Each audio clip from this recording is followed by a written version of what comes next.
So I'm a walker and talker. Thank you for having me today. I did write this book in this past year. That's for you, by the way. I saw him last month in Jinx. This is the third speaking event I've been to in a row now where's Jamie? Jamie emailed me and said, do you have slides prepared? And I'm like, yes, I do. But then the day when she emailed me, I'm like, no, I'm not going to use them because I'm really big on listening to your intuition and your gut.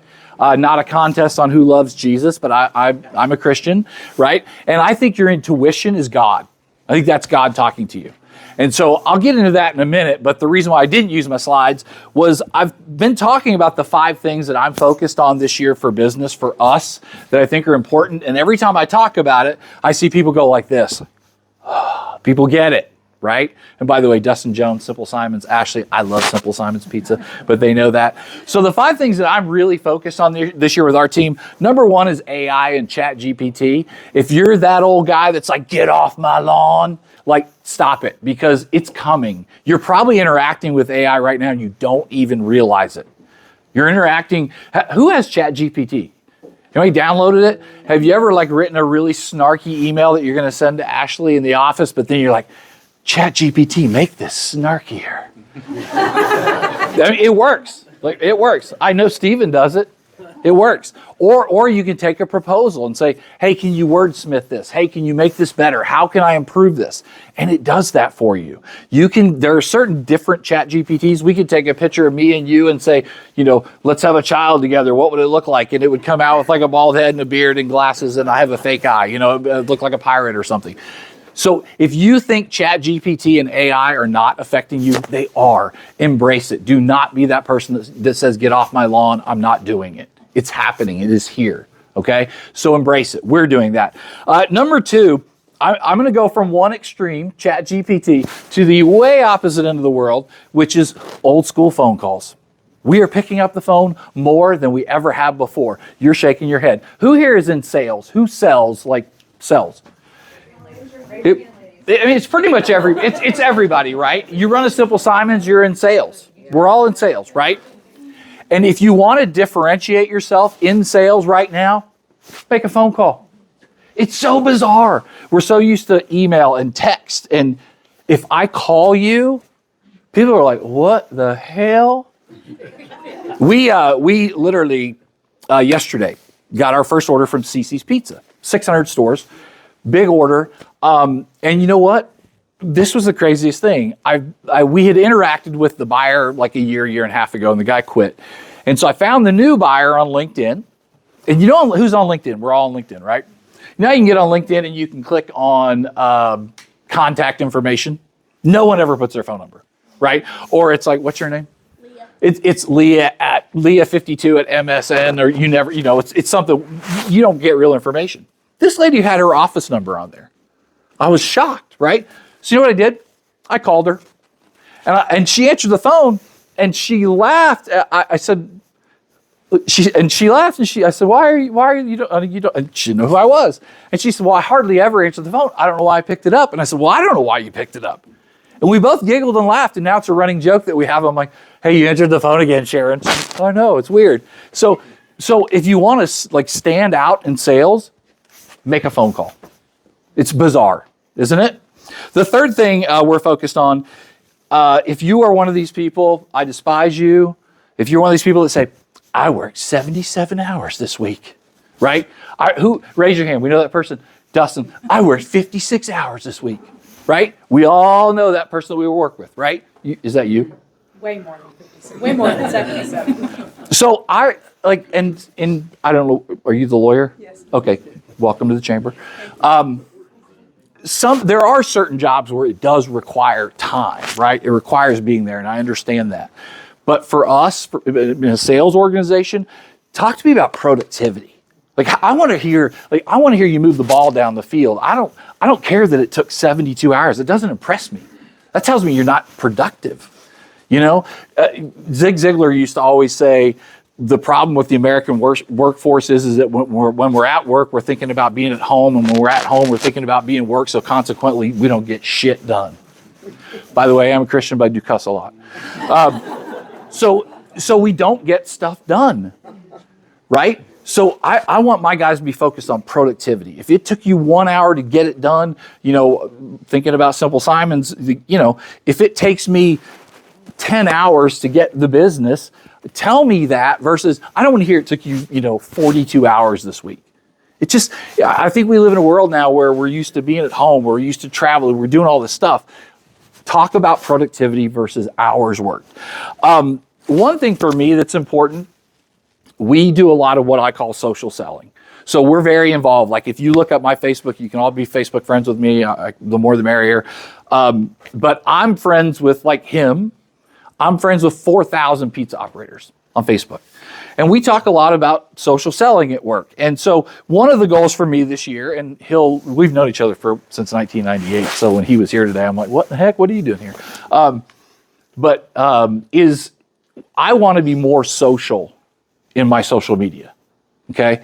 And I'll talk about that maybe a little bit more in a second, and about the book and why I wrote the book. But, is Crystal here? No. Yes. I looked at your Facebook the other day, right? LinkedIn. It's like not much there. LinkedIn. Oh, yeah, my LinkedIn's awful. Yeah. And there's not much there, right? I think, once again, everybody raise their hand, you're in sales. We're all pretty much in sales, right? I think you should post 3 times a day. And some of you may go like, whoa, no, I can't do that. Yes, you can. Okay? Post 3 times a day. You should talk about your family first. And you don't have to like put out family secrets, but you can post a photo of your kids, what you're doing. You're at a basketball game. Like we were at a basketball game last night. You probably saw the photo. I've known him for 20 years, 50 years too. But talk about your family. Talk about your community. For me, it's the pizza community. I talk about the pizza community for a lot. For you, it's Bixby, right? Talk about what's going on. If you are an attorney, for you, it could be talking about the newest law change of the January 1st. Whatever it is be a resource. Talk about your business last. Why do we talk about our business last? You might know? I'll tell you why. It's selfish. No one gives a shit about your business. They just don't. It's selfish. But if I connect with you over my family and over the community, it gives me that much of the right to talk about my business. So we're putting more social into social media. We're getting a little more active with talking about what's going on, in our world and connecting. I'll give you a great example. This gal is in Bellefontaine, Ohio. And she called me. I'm Facebook friends with her, pizza operator. Never talked to her before in my life. And she sent me a Facebook message just 2 years ago. And she said, hey, do you have a minute to talk? And I said, sure. So she said, here's my number. I called her. She said, well, I'm sitting here with my sales rep, and I'd like to talk to you about Perfect Crust Pizza Liners. But, oh my gosh, your daughter Ruby Doo is so beautiful. We talked about kids for 7 minutes before we ever talked about business because we connected over it. So that's the 4. The 5th one, and I want to put this down because I don't need it after this, but the 5th one is I'm really big on voice text. Up until this whole past year, I would literally send 20 voice text messages to customers and prospects every day. And you do it through Facebook Instant Messenger, text messages. You got a voice message from me today. Because when you reach out to a customer, what's your name? Christy. Oh, Christy. If I said, hey, Christy, how's it going? I can't wait to see you at lunch today. Hope you have a great day. And you hear the voice, and you hear the tone. We live off of reading a text, and it's like, what's your name? Drew. The hell that mean, Drew? Like we read tone and stuff into a text that's not even real. And it's just such a miss. And we have the greatest communication device in the history of the world in our hand right here. And I'm like, what the hell that mean, Drew? And Drew's just like, I can't. Like, you want to go to lunch? Can't. What the hell does that mean? Like, and we don't realize when people write stuff in their sarcasm font, we don't, or their funny font, we don't see it. Take advantage of voice text. So literally every morning up all last year, 20 every day, Monday through Friday, 20 voice messages, Instagram, you can Instagram DM. If you're who's like an active LinkedIn person? Anybody active LinkedIn? LinkedIn on the app, you can send a video or you can send voice messages. I do it all the time. it's amazing. And you hear tone, you hear inflection, you hear laughter, you hear happiness, you hear snarky, you hear what, but you hear it. And I would challenge you guys all to really embrace that. For me, I'm doubling down this year. So we started last week. Instead of doing 20 a day, we're doing 40 a day. That's a lot. But it's a different way to reach out to your customer. It just is. You've heard this all already, right? Mark Tedford, good guy. So I get asked the book that I wrote this past year, why did you write the book? And I'll tell you, February 2nd, we were just talking about this, I will be 55, and I'm excited. They called it Sammy Hagar birthday, right? I'm excited to say, how old are you? Double nickel. Like, I can't wait to be double nickel. I just think it sounds kind of cool, right? So the reason I wrote the book was I had a realization last year that I have a 27-year-old son, started over, have a 12-year-old daughter and a 5-year-old, right? Get choked up thinking about it. My daughter, Ruby, is 5, right? And she's beautiful and smart and wonderful. And I'm 55, right? And I think to myself, 20 years from now, she could be getting married. She could be 25 years old. And I could be freaking dead. Like dead. Like, I mean, and it's weird kind of morbid weird to think about that. But, it made me think, like, I need to write down some of the things that it took me 40 years to learn. And so that's like literally why I did it. It may have been a little bit my daughter Elena, who's 12. I think I'll be there for a wedding. But Ruby, like, there's just no telling. You just don't know.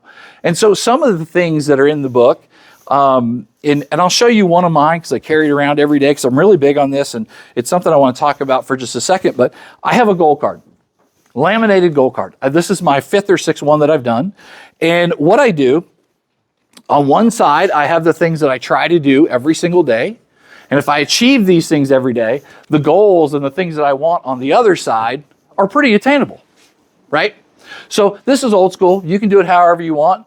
I've got one friend who, on his phone, I'm going to borrow your phone again. They're brand new to the chamber. On his phone, what he does is he actually has all of his goals written right on his lock screen. So that way he looks at them constantly. So I carry this around in my pocket every day. Thank you. So, and I'll just tell you. So here are the things I try to do every day. Pray every morning. Love Jesus, but also cuss a little. Number 2, this is of everything that's on here, this is the one that's most like open-ended, right? Serve Megan. Serve my wife. It's hard sometimes. There are days I'm like, did I serve you today? She's like, yeah, you did this and this and this, which is amazing, right? 10,000 steps a day. What are you hitting each other for? Because he does that. He serves you? Yeah. Good. Intentionally. My man. So it's 10,000 steps a day, 64 ounces of water, write for 30 minutes. This is a work thing for us, but 1 hour sample calls. We get a lot of sample requests all the time for product, right? So I'm on the phone every day for an hour. Hey, did you get the sample? What'd you think? Did you get the sample? What'd you think? Did you get, and talk through the process, right? And then 40 DMs a day. So there it is. And that, if I do those things, and it's simple, but it's a lot. It's simple, but it's a lot. So, but if I get these all done, the things on the other side that I want are attainable. I have, number 1 is the income. Number 2 is 65,000 cases a month, which is a work thing for us. Okay. 3 speaking events in the first quarter of this year, which I've already done, signed up. I'm originally from Boston, so I've got 4 Boston games a year on here. So I want to go to a Red Sox, Patriots, Celtics, Bruins game, 4 of those a year. 219 pounds. Some may look at me and think that I have love handles. I'm actually high-hipped, so I don't weigh as much as you might think I do. I'm getting close to that every day. Family vacation, a new vehicle for my wife, and then run a 5K. I don't know if that's going to happen. Once again, high-hipped. But it's something so I will tell you what's interesting about writing these down. And like I said, this is the 5th year in a row I've done this and laminated it, put it down, carried it around, look at it. Is there are things that you write down that you think you're like, I want to do that. But then once you get into the meat of the year, you start like, well, this happened, but that one, like, maybe it wasn't as important as you thought it was when you wrote it down, right? It's interesting how that works. So I would challenge you all to sit down and talk about what are your goals and what are your dreams and what do you want, I was at Mark Tedford there, sponsored the lunch, Tedford Insurance, sponsored the lunch at Jinx last month, Jinx Chamber, and I got to speak there, and there was a lady that was there who sent me a connect request on LinkedIn and then sent me a message 4 days later. And she said, I have to tell you something. And I said, well, what's up? And she said, I sat down with my husband. She said, I've been married 25 years. She said, she bought the book. She bought my book. And she said, I sat down with my husband. And she said, you know what? We married 25 years. We've never talked about what we wanted together. And she said, it was amazing. She said, we got out a piece of paper. I want this and this and this, and I want all these things that, and by the way, some of it could be like a better relationship with your spouse. I mean, you need that, it could be a better relationship with your kids. It's not all necessarily like, things you can touch and feel, but it could be anything that you want, that you feel like, hey, I need this in my life, better parent. It could be to be, a better attorney. He's an attorney also. Whatever it is, write it down. But here was a lady that said, we've married this whole time. We've never done this. And it's crazy weird. I spoke last year at a pizza chain at their convention. And I spoke Sunday night and then Monday morning. Sunday night, we talked about like goal setting and what you wanted to do. And so they all got a notepad. And so can I borrow this? Thank you, Victoria. So they all got a notepad. And we asked, will you please come back tomorrow? By the way, I'm not doing a good job. She hadn't written shit down. Look at this.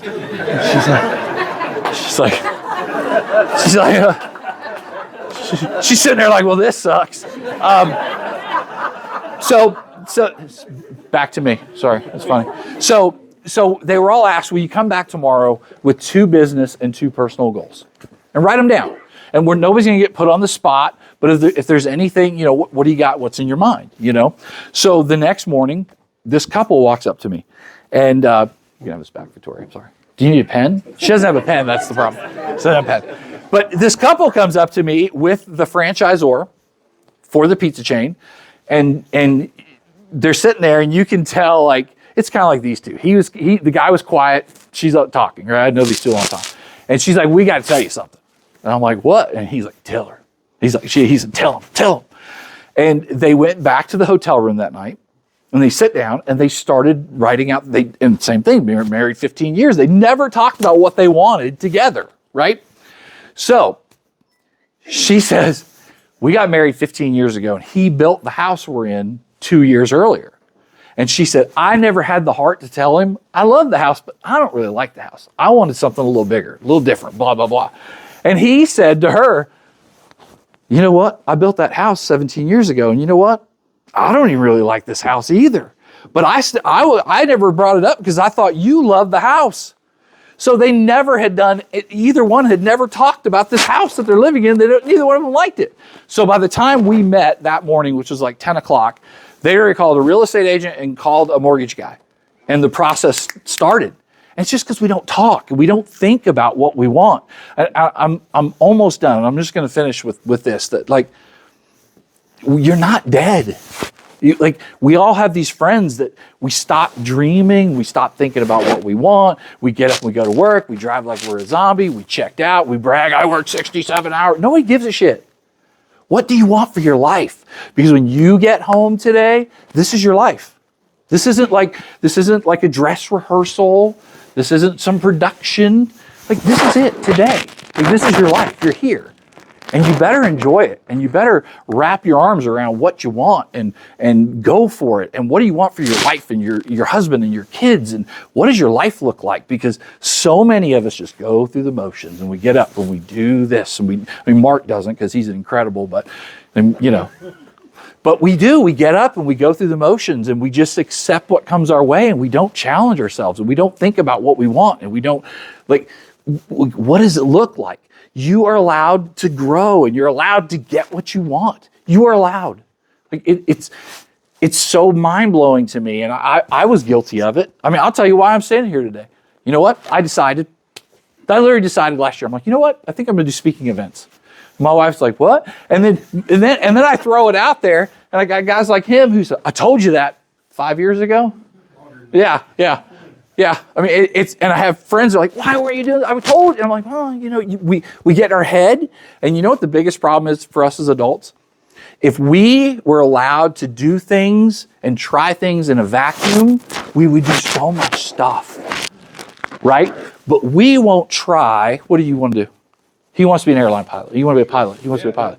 He wants to be a pilot, but he's so worried about what everyone else will think about him wanting to be a pilot that he does nothing, and he paralyzes himself to the couch. And the reality is, what's your name again? Troy. He's worried about what Troy's going to think, and the reality is Troy don't give a shit, and Troy's worried about what he's going to think about him, and so nobody does anything. And it's just foolish. Quit worrying about what everybody else thinks. And if Troy's going to judge you, ditch Troy. He's not a friend. Troy wants to be a pilot too. You guys can go together. And I'll tell you, so I think when you guys have the same patches on your shirt. Yeah, I got it for him. That's cool. He's a pilot too? Yeah. So what's cool about when you write down a goal card like mine and you share it with your friends, and I do, when you talk about, I want this and this and this and this and this, you know what's amazing? We live in a world where our phone tells us everything's bad.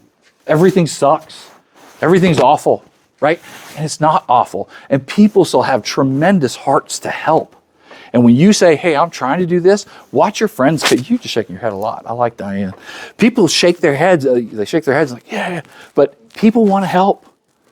So you want a new roof on your, hey, I know a guy, right?